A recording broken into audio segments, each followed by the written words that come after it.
Searching for the good in Danny Phantom's worst season. So I'm interested to see what was the good and the bad. I hardly remember Danny Phantom. I just remember it being all good, but maybe there was a season that was pretty bad. Hi, I'm Kiki, and if you don't already know how much I love Danny Phantom, it's nice to meet you. Danny Phantom has played a huge role in my life over the years. First as my favorite cartoon, Damn! then as the thing that got me into learning how to draw, then as my first successful video essay that led me to meet many of you. Back when it was just my favorite cartoon, I saved up my iTunes gift cards to buy the entire show. I didn't have cable after 2005, iTunes and gift therefore had to resort cards. to my iPod video, the Nickelodeon website episode player, and the television in my mom's office conference room to watch the series. All of that has once again severely dated me. My iPod video had about 30 gigs of space, so I usually had to pick and choose what to store on there because I couldn't have the whole show and my music on it at once. And for some reason, though I'd bring a few favorite episodes from seasons 1 and 2 along with me, like Memory Blank, Flirting with Disaster, and Masters of All Time, I always had all the episodes of season 3 Damn, loaded up some of on that those bad are boy. crazy Season 3 looking of Danny title Phantom is cards. often called the worst season of the show. People don't like the shift in the art style. People don't like the villain of the week format. People don't like the pacing of Danny and Sam getting together. And I get all that. I had plenty of critiques to lob at the series, and especially this season, during my first video on it a few years ago. And my biggest critique remains that Valerie Gray's story deserved much better than it got. But I also think that the season is largely overhated, and have always found a lot of enjoyment in watching these episodes despite their flaws. So today, I want to talk about how and why season 3 ended up this way, the two styles of episodes present in the season that conflict with each other, and the good that I find in it despite its issues. Ultimately, the material of seasons 2 and 3 served as a great jumping off point for the fantastic new graphic novel, A Glitch in Time by Gabriella Epstein. And if you haven't read it yet, this is a great way to catch up before you go pick up a copy. Yeah, I rewatched that video. Apparently, that was a pretty great graphic novel that fixes a lot of the season. So maybe I might one day pick that up, depending if I ever give the show a rewatch. Since I only ever watched a few episodes of the show, like I'm pretty sure I watched the majority of the show, but I haven't watched every episode since it's been quite a few years since I watched. I think the last time I watched the show was probably in like the early 2010s. I used to have Nicktoons, and so I used to have a lot of reruns on there. But yeah, I watched it quite a bit when it was actually airing on the main Nick channel.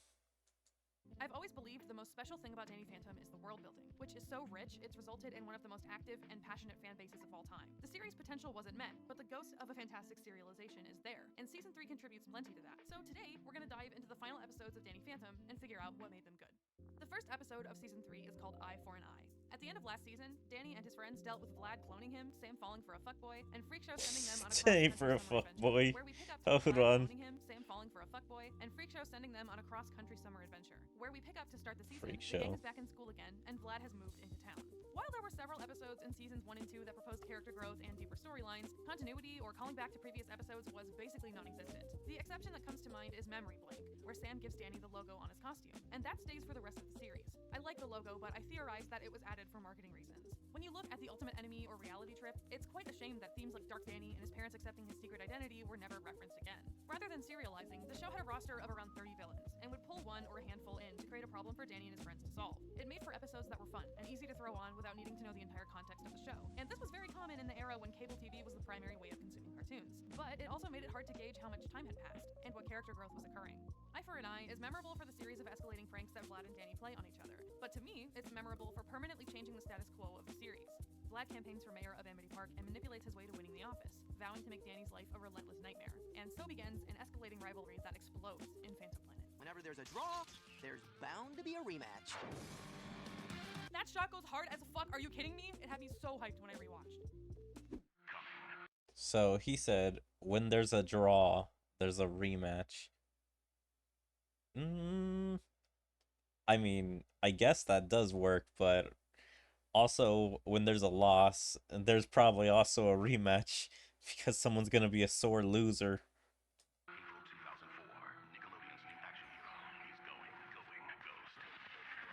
Going, ghost. I'm going ghost! I think I figured out what these powers are for. Oh man, that like I have never seen this commercial, but it is somehow giving me nostalgia because it's just giving me some 2000 vibes that I really miss. I hope I'm right!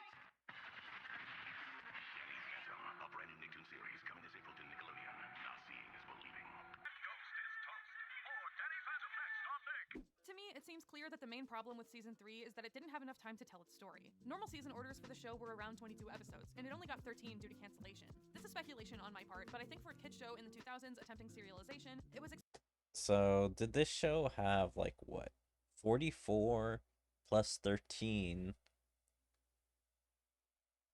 So, like 57 episodes? Damn. I expected the show to go on a lot longer. expected to still have some episodes that were a bit of a non sequitur. Gotta have easy open and shut 20-minute cases for syndication. However, these novelty episodes, as I'm dubbing them for this video, came at the expense of the greater story that the team was trying to tell. With such a limited amount of hours to tie up so many interesting loose threads, it was inevitable that something would get dropped. Losing the resolution of Dark Danny and Valerie's storylines is certainly a loss for the show, and I think that fuels a lot of the hate for these novelty episodes.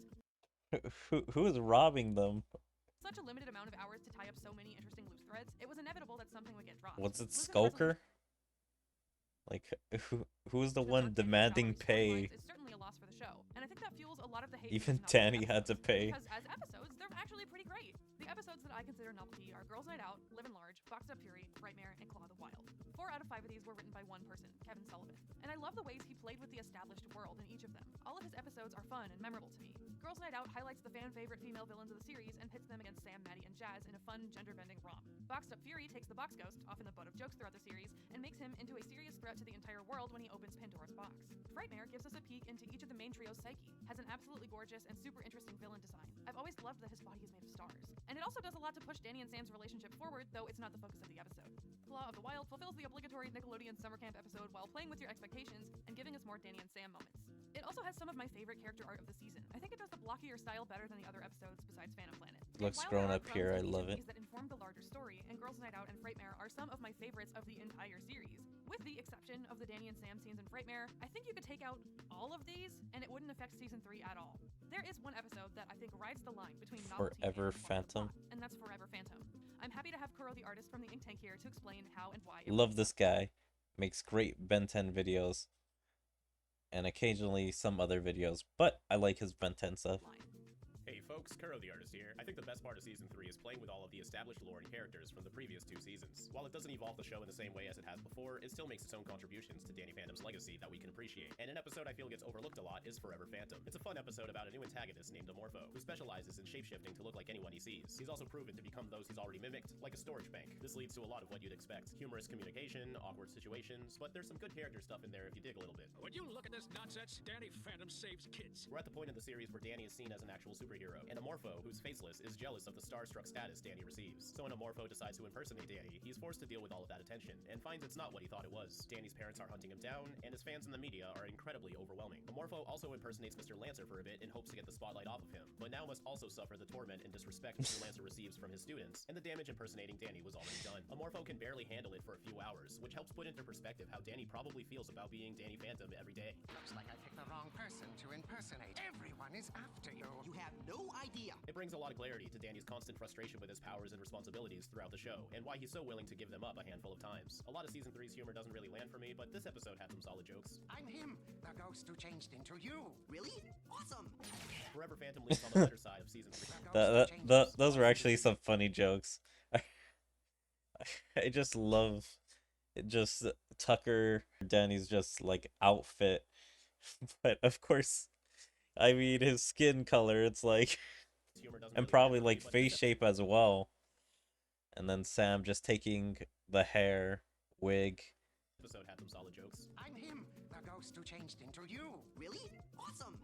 Forever Phantom leans Just on the better blast side of him. Season 3 episodes for me. And while most folks forget about this one, I think it's worth a watch if you're trying to find some good in the show. Thanks for having me on, Kiki. I've got a handful of Danny Phantom videos on my own channel, along with a crossover continuation webcomic I've been working on for a few years that I'd love for y'all to check out sometime. But until then, keep it fizzy. Thanks so much to Kuro for popping over here to chat about Danny Phantom. It's been a pleasure geeking out over my favorite cartoon with another super fan. If you want to hear us discuss this show in depth even more, we're also dropping a video on the Ink Tank this weekend covering the new graphic novel. Yep, I watched that. Pretty good video. Check it out. Boom.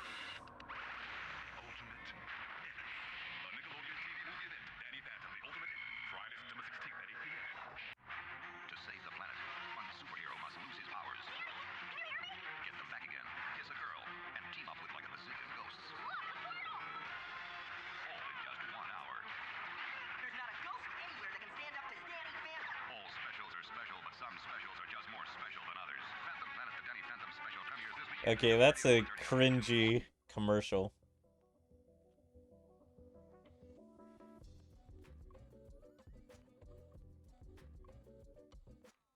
Wow, girl's really talented. Is she's working herself super hard. Hey, Orbeez make eating fun. That's what they say in the ads. Life is worth. Back to the Peppered show. in amongst the novelty episodes are ones that follow Danny's growth and his relationships to his loved ones and enemies, and inform the events of the finale. Other than Eye for an Eye and Phantom Planet, the beginning and ending of the season, I consider these to be Infinite Realms, Torrent of Terror, Urban Jungle, and Destabilized. If you've ever done a deep dive on the crew of Danny Phantom, you know that Steve Marmol, Marty Eisenberg, and Sib Ventress are responsible for writing its best episodes. In fact, some combination of those three wrote all of seasons 1 and 2, with the exceptions of Mystery Meat, One of a Kind, and Splitting Images, which had involvement from Butch Hartman. That's right, he did storyboarding and directing more often, but when it came to writing his show, he did very little. And the show's best episodes, Memory Blank, Identity Crisis, The Ultimate Enemy, Flirting with Disaster, Masters of All Time, Reality Trip, those were all written by some configuration of Marmol, Eisenberg, and Ventress. But when advertising the episode Rainstorm from season 2 and pushing for marketing and toys that ultimately failed, Butch Hartman severely overspent the show's budget, forcing layoffs and an early cancellation of one of Nickelodeon's most promising series. This resulted in staffing changes for season 3, including the loss of those writers that had made such golden and memorable storylines happen. Marmol and Ventress wrote Eye for an Eye, and Ventress helped on. Damn, I can't believe he kind of ruined his own show like that. He went over the budget? I really want to know. Hold on, wait. Does she explain it again? How did he go over? Directing more often, but when it came to writing his show, he did very little. And the show's best episodes, Memory Blank, Identity Crisis, The Ultimate Enemy, Flirting with Disaster, Masters of All Time, Reality Trip, those were all written by some configuration of Marmol, Eisenberg, and Ventress. But when advertising the episode Rainstorm from season 2 and pushing for marketing and toys that ultimately failed, Butch Hartman severely overspent the show's budget, forcing layoffs and an early cancellation of toys. Okay, on promotion. But when advertising the episode Rainstorm from season 2 and pushing for marketing and toys that ultimately failed, Butch Hartman severely overspent the show's budget, forcing layoffs and an early cancellation of one of Nickelodeon's most promising series. This resulted in staffing changes for season 3, including the loss of those writers that had made such golden and memorable storylines happen. Marmol and Ventress wrote Eye for an Eye, and Ventress helped on Torrent of Terror. And that's it. The rest of these wannabe serialized episodes that attempted to carry the story forward were unfortunately majority written by Butch Hartman. Butch Hartman is a hack, and separate from his creative abilities. Damn, they just call him a hack like that. I know I'm not like the biggest fan of Butch Hartman, but he must have some good credit to him at least for creating the characters, and must have like at least a little bit of writing credit for at least coming up with the concept. I don't know how well he works individually with episodes, but if he doesn't work at all with episodes, then it's like, damn. Person with bad opinions. His original vision for Danny Bad Phantom was essentially a opinions. jumbled Ghost Rider ripoff. And without the mentioned staff's Ah, involvement, Ghost the show Rider. would not be the thing that we remember so dearly, the thing that he claims to have done all the good in. And you can see how disconnected he is from the best parts of Danny Phantom if you have the misfortune of watching the videos of his ideas for a continuation. So it pains me to try to find the good in the episodes where he took the reins. However, he wasn't the only storyboarder, and I see the vision for where they were trying to take season 3. There just wasn't enough time. After Eye for an Eye sets up the theme of the season, Vlad trying to make Danny's life a living hell, presumably due to his rage at his father stealing Maddie from him all those years ago, as we saw in Masters of All Time, and because Danny is regularly a snotty teenager in Vlad's direction and Vlad is a fucking psychopath, his harassment of Danny and his friends continues in Infinite Realms, when Danny, Sam, and Tucker are lent a device called the Infomap from the leader of an ice monster ghost race named Frostbite. What are they? Vlad has been looking for the Infomap for years, so he gets pissed and chases Danny and his friends through space-time, trying to retain power of the map. Then, faced with poor mayoral optics due to a drought in Torrent of Terror, Vlad takes control of an unwilling and incredibly destructive weather ghost named Vortex, who poses a very real threat of disturbing the entire world's ecosystems and destroying the planet unless Danny helps Vlad defeat him. This episode, though featuring, in my opinion, one of the series' most terrifying villains, is muddied by Danny also having weather powers halfway through the episode in a let's pretend this makes sense moment. Nevertheless, Danny Fenton and Phantom both help save the town in different ways. Following Torrent of Terror are the events of Forever Phantom, as Kuro explained earlier. We get a look at how hard it is to be Danny as his Forever public image becomes more Phantom. favorable, setting up a plot point for the finale. Then, very cool but random episode Urban Jungle happens, where Danny develops ice powers explained by his buddy Frostbite. This power always seemed kind of fanfiction-y to me, as it has absolutely no relation to any other ghost power he has, nor can he control any other element. I mean, it's like, I guess it could be random, but I would imagine that was like the chills that you get whenever you feel a ghost, or just the low temperatures in haunted places. Because that kind of makes sense, although going that cold is a bit of a stretch. But for some reason, Again, Butch really wanted him to have this. I don't know, dude. Plant Sam's designs are fucking awesome, though, and Mark Hamill killed it as Undergrowth. Neither of these episodes really related to Vlad, but they showed some insight into how Danny was growing and changing, both as a hero in terms of his relationship to the public and his powers, and also in his relationship with Sam, as he shows deep care and concern for her as Urban Jungle comes to a close. Building up inside him. And tomorrow, Danny Phantom's new power is finally unleashed. I swear that this dude got like how many new powers during the show. He got the power to like multiply himself. I'm pretty sure he gained the power to do the beams. I don't know if like the eye beam was any different than his normal hand beams. And I could have sworn he got like a few other powers that I'm just kind of blanking on. So just to say he got a brand new power waiting to be revealed, I mean, that's that's a bit of a stretch.